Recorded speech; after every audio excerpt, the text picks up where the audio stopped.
The click of the shutter captures a moment in time so finite that it's measured in milliseconds. Yet, in that single frame, 1,000 years' worth of history can be captured. Each photo tells a different life story, the tale of someone, now thousands of years gone, but still somehow close at hand because their works resonate on the ageless stone, as if granting that long-ago individual immortality.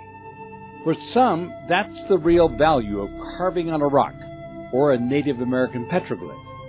A link to the past, certainly, but also the potential for each of us to leave something behind that generations will still appreciate in 1,000 years.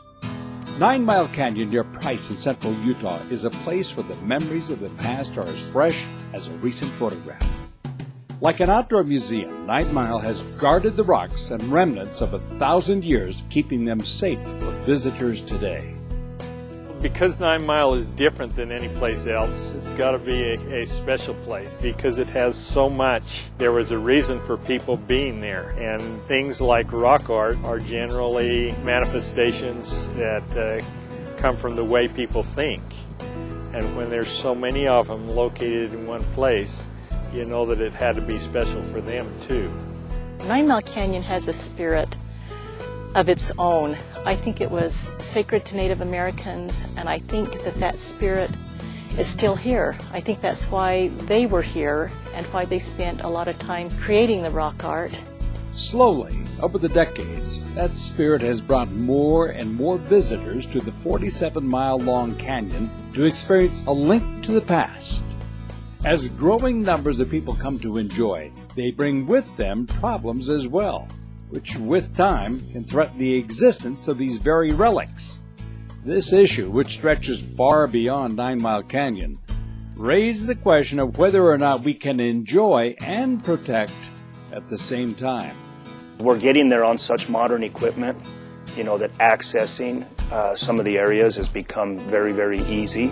And you have to be careful not to damage or destroy anything because our access is so easy these days. Dave Uret knows all about access by off-road vehicles since he owns Advanced RV, which along with motorhomes sells Arctic Cat ATVs as well. For him, protecting our heritage is a lot easier than many think.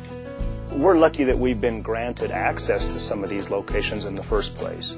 And so just being careful, if there are trails that are closed and there are barricades up or if there are signs up, we need to heed those warnings.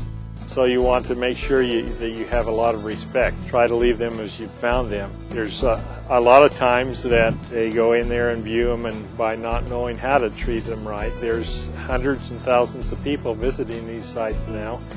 And you touch them over and over and over again, and pretty soon they're no longer there to enjoy. So don't touch them. Respect the past, the other human activity in the canyon.